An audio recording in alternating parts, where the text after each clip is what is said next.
எரிபொருள் பயன்பாட்டை குறைத்து அரசின் செலவினங்களை கட்டுப்படுத்தும் நோக்கில் புதுச்சேரி அரசின் அனைத்து துறைகளிலும் பல்வேறு சிக்கன நடவடிக்கைகளை உடனடியாக அமல்படுத்த அரசு உத்தரவிட்டுள்ளது. இதுகுறித்து புதுச்சேரி துணைநிலை ஆளுநர் கைலாஷ்நாதன் உத்தரவின் பேரில் அரசு சார்பு செயலாளர் முருகேசன் அனைத்து துறை தலைவர்களுக்கும் சுற்றறிக்கையை அனுப்பியுள்ளார். அந்த சுற்றறிக்கையில் அரசின் நிதி மற்றும் எரிபொருள் செலவினங்களை குறைக்கும் வகையில் பல்வேறு வழிகாட்டுதல்கள் வழங்கப்பட்டுள்ளன. அதன்படி அத்தியாவசியமற்ற வெளிநாட்டு பயணங்கள், கல்வி சுற்றுலா பயணங்கள், ஆய்வு மற்றும் ஆலோசனை பயணங்கள் உள்ளிட்டவை அடுத்த 6 மாதங்களுக்கு ஒத்திவைக்கப்பட வேண்டும் என்று அறிவுறுத்தப்பட்டுள்ளது. மேலும் அரசின் அதிகாரப்பூர்வ வாகனங்களின் பயன்பாட்டை கட்டுப்படுத்த நடவடிக்கை எடுக்க வேண்டும் என்றும், எரிபொருள் பயன்பாட்டை குறைப்பதற்காக வாகன பகிர்வு முறையை அதிகாரிகள் பின்பற்ற வேண்டும் என்றும் தெரிவிக்கப்பட்டுள்ளது.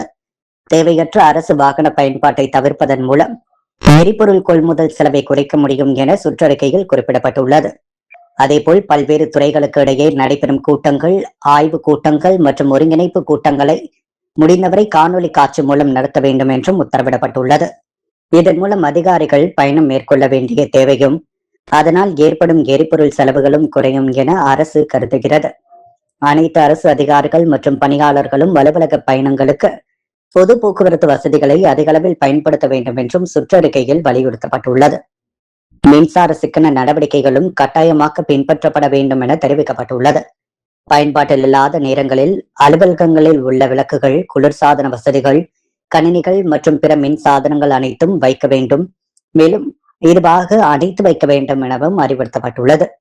மதிய உணவு இடைவெளியின் போது அதிகாரிகள் மற்றும் பயணியாளர்கள் தங்களது வீடுகளுக்கு சென்று வருவதை தவிர்த்து உணவை அலுவலகத்திற்கு கொண்டு வந்து உணவருந்துவது சிறந்த நடைமுறையாக இருக்கும் என்று சுற்றறிக்கையில் குறிப்பிடப்பட்டுள்ளது. இதன் மூலம் தேவையற்ற வாகன பயன்பாடு, எரிபொருள் செலவை மேலும் குறைக்க முடியும் என அரசு தெரிவித்துள்ளது.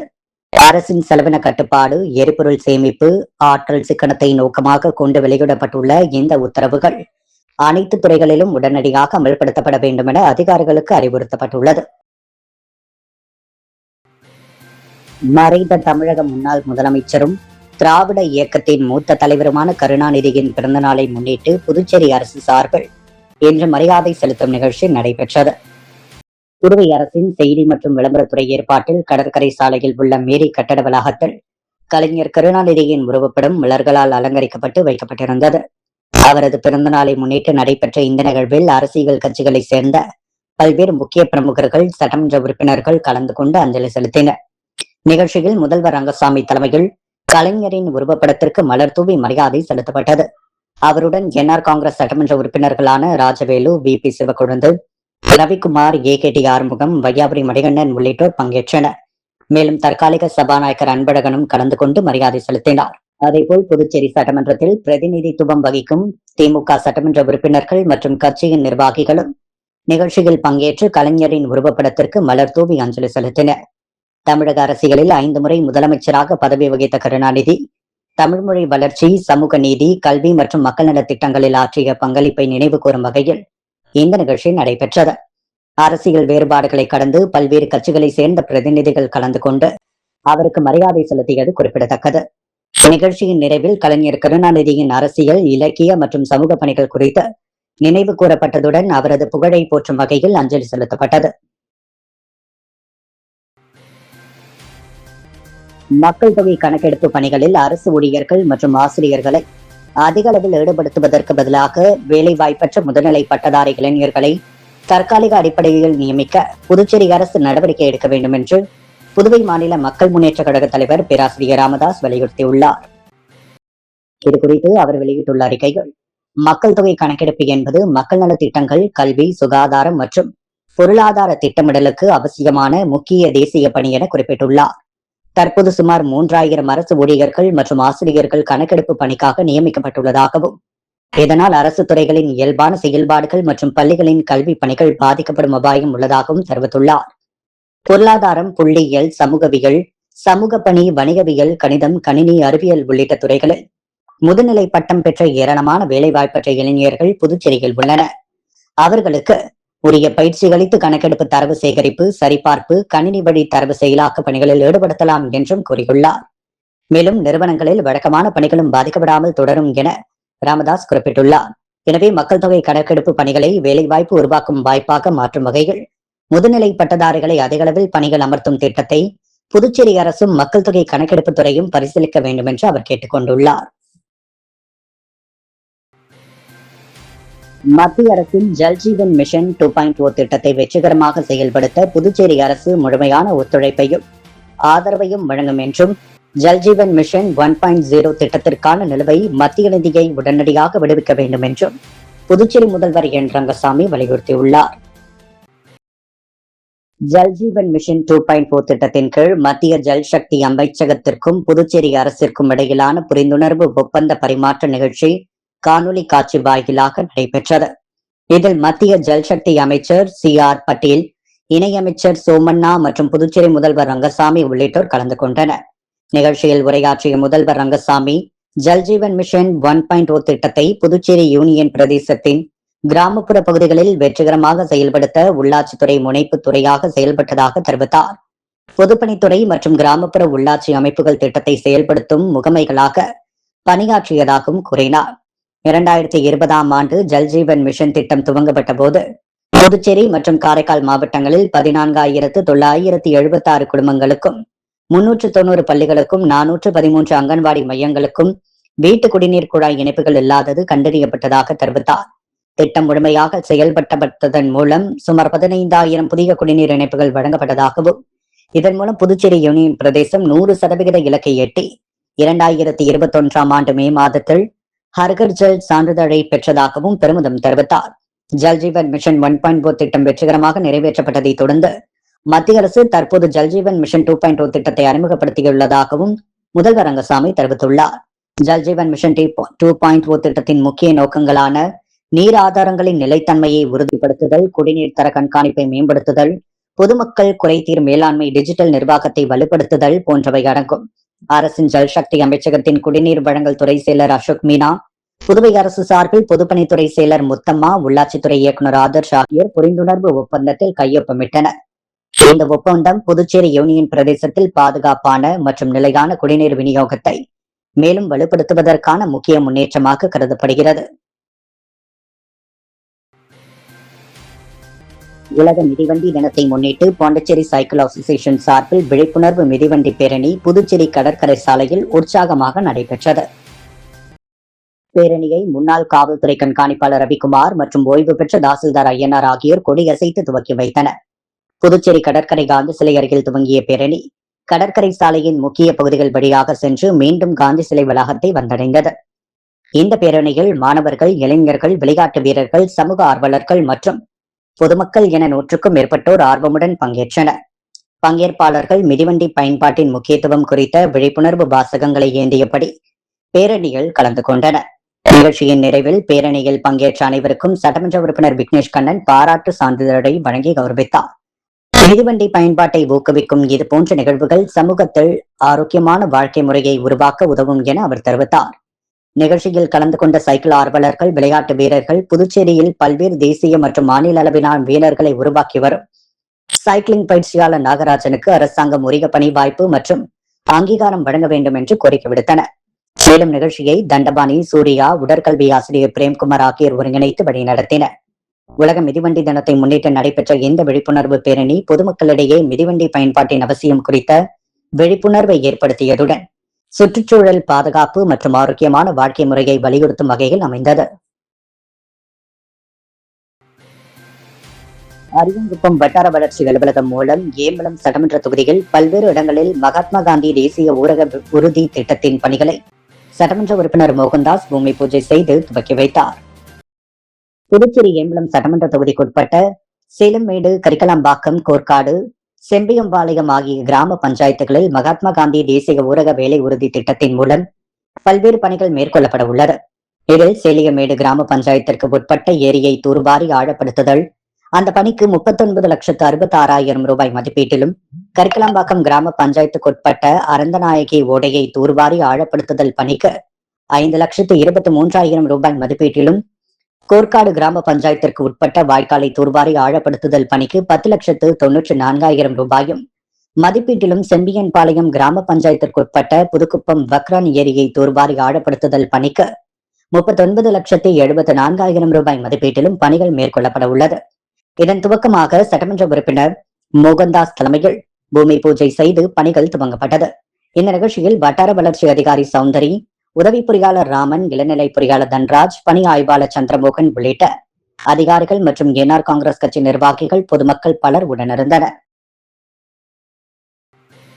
கலைஞரின் 103வது பிறந்த நாளையொட்டி வீராம்பட்டினம் பகுதியில் உள்ள அவரது சிலைக்கு திமுகவினர் மாலை அணிவித்து மரியாதை செலுத்தினர். தமிழ்நாட்டின் மறைந்த முன்னாள் முதலமைச்சர் கலைஞர் கருணாநிதியின் 103வது பிறந்த நாளை முன்னிட்டு வீராம்பட்டினத்தில் உள்ள அவரது திருவுருவச் சிலைக்கு திமுக மாநில பொதுக்குழு உறுப்பினர் சக்திவேல் ஏற்பாட்டில் மாலை அணிவித்து மரியாதை செலுத்தும் நிகழ்ச்சி நடைபெற்றது.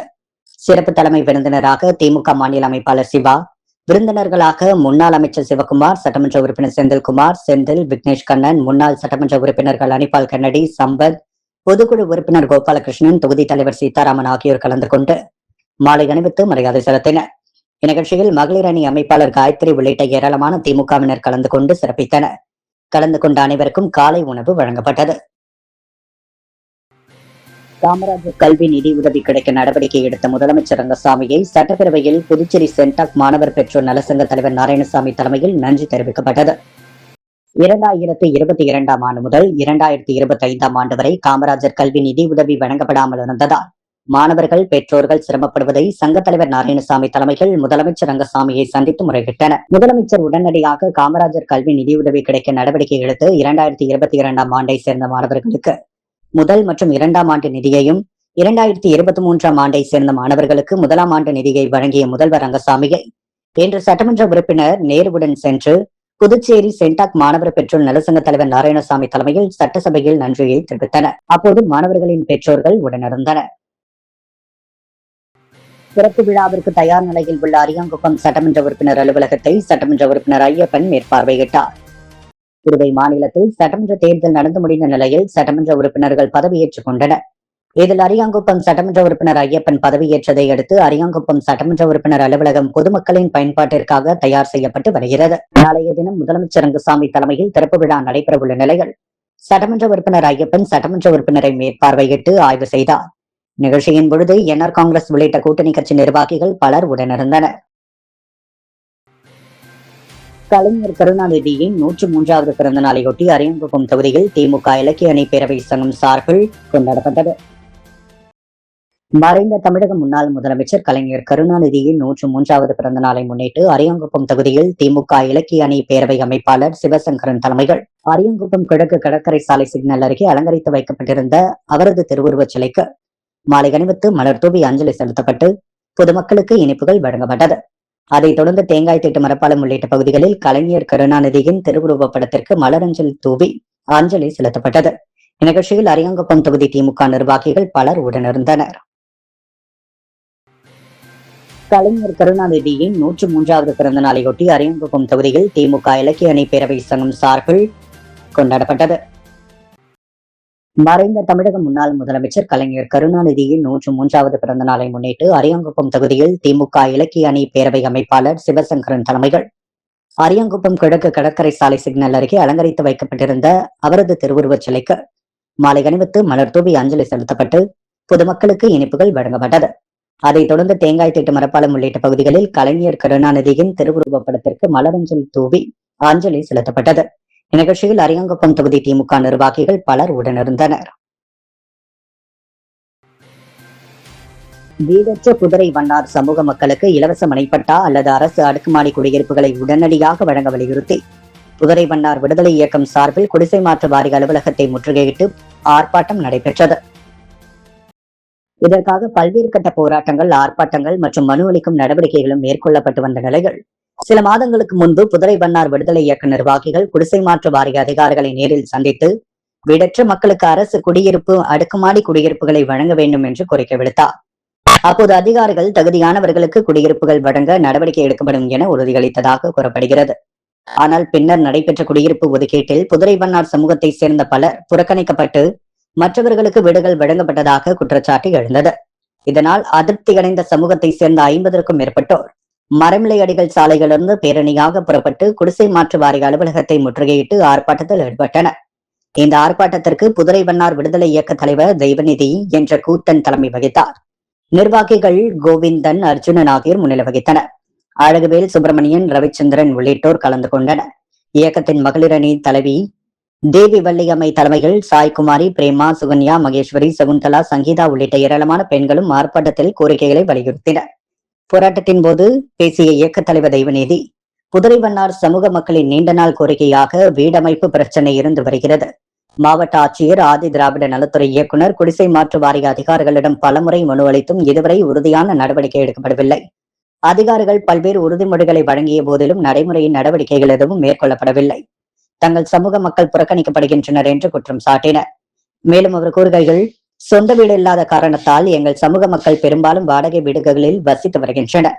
குடும்பத்தில் யாரேனும் உயிரிழந்தால் சிலர் வீட்டு உரிமையாளர்கள் தங்களது வீட்டின் உடலை வைத்து இறுதி சடங்குகள் நடத்த அனுமதிப்பதில்லை. இதனால் உறவினர்கள் வீடுகளை தேடி அலைந்து துக்க நிகழ்வுகளை நடத்த வேண்டிய அவலநிலை உருவாகியுள்ளது. இது மனிதநேயமற்ற சூழ்நிலையாகும் என்றார். அத்துடன் அரசு உடனடியாக தங்கள் சமூக மக்களுக்கு இலவச மனைப்பட்டா அல்லது அடுக்குமாடி குடியிருப்புகளை வழங்க வேண்டும். இல்லையெனில் இனி எங்கள் குடும்பங்களில் யாரேனும் உயிரிழந்தால் அவர்களின் உடலை குடிசை மாற்று வாரியம் அல்லது ஆதி திராவிட நலத்துறை அலுவலக நுழைவாயிலில் வைத்து இறுதி சடங்குகள் மற்றும் துக்க நிகழ்வுகளை நடத்தும் கட்டாய நிலைக்கு தள்ளப்படுவோம் என்று எச்சரிக்கை விடுத்தனர். இந்த போராட்டம் காரணமாக அப்பகுதியில் சிறிது நேரம் பரபரப்பு நிலவியது.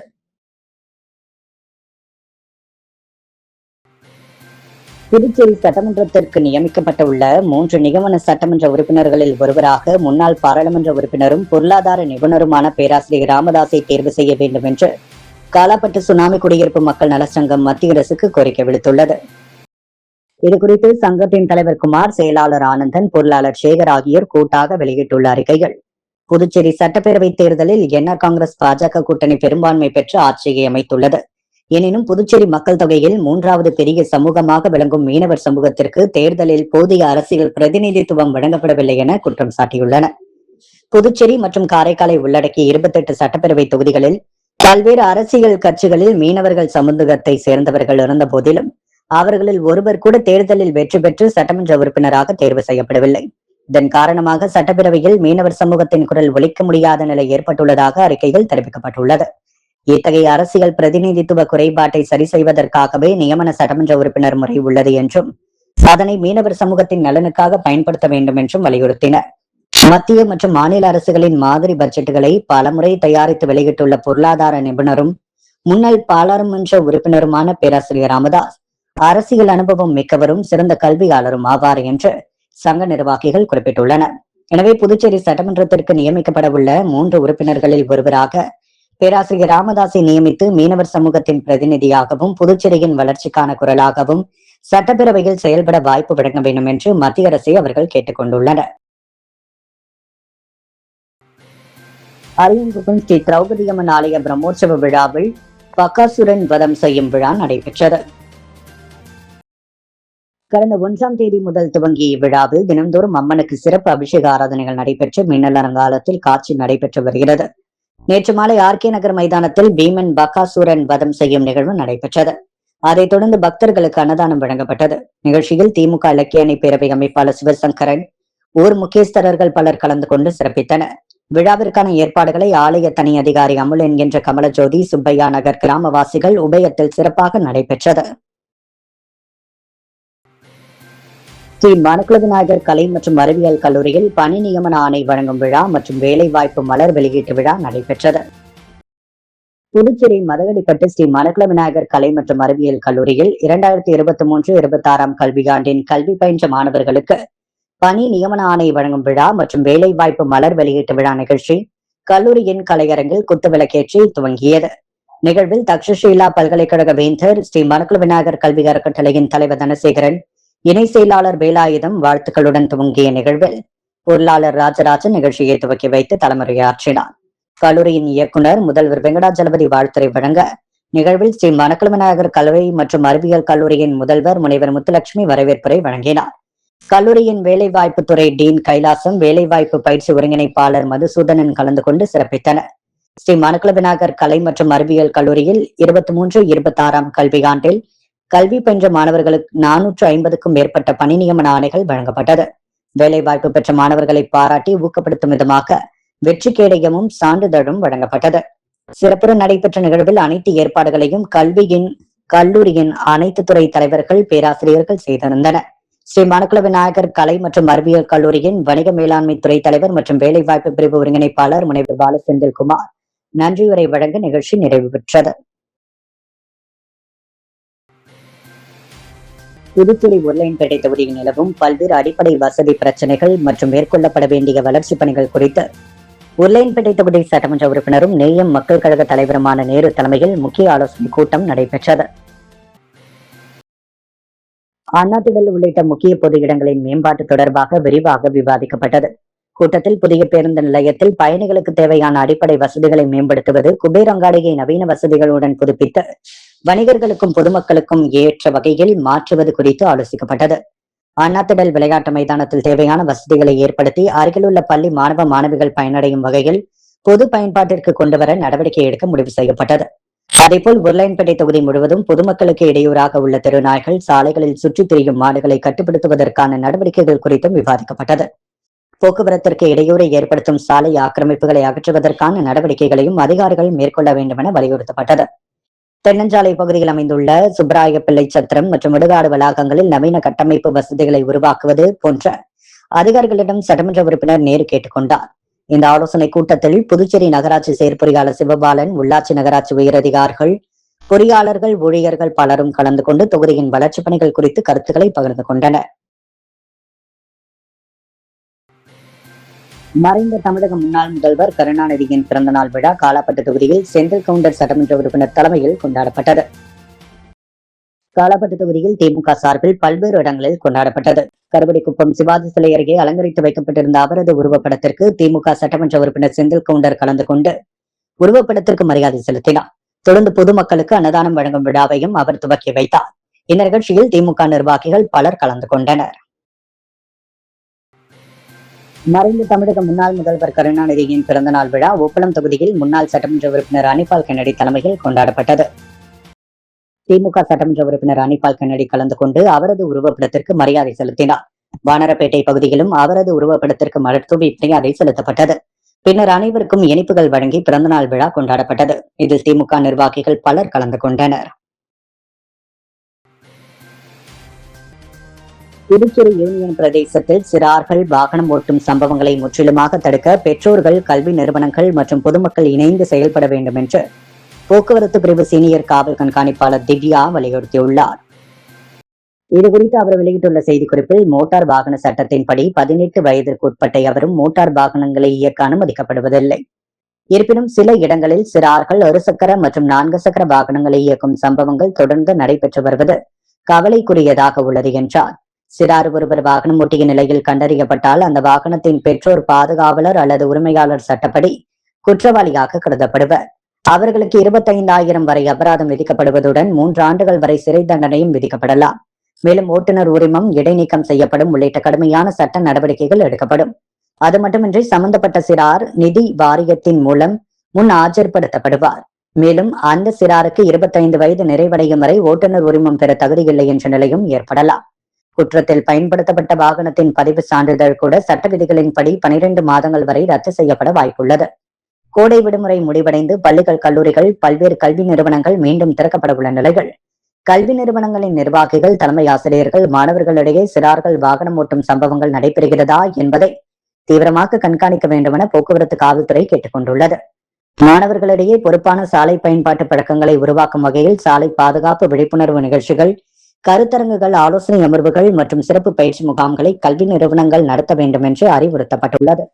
மேலும் சிறார்கள் வாகனம் ஓட்டுவதை தடுக்கும் வகையில் சிறப்பு கண்காணிப்பு மற்றும் அமலாக்க நடவடிக்கைகள் தொடர்ந்து மேற்கொள்ளப்படும் என்று தெரிவித்துள்ளார். விதிமுறைகளை மீறி சிறார்களை வாகனம் ஓட்ட அனுமதிப்பவர்கள் மீது சட்டத்தின்படி கடுமையான நடவடிக்கை எடுக்கப்படும் எனவும் போக்குவரத்து SSP திவ்யா எச்சரிக்கை விடுத்துள்ளார்.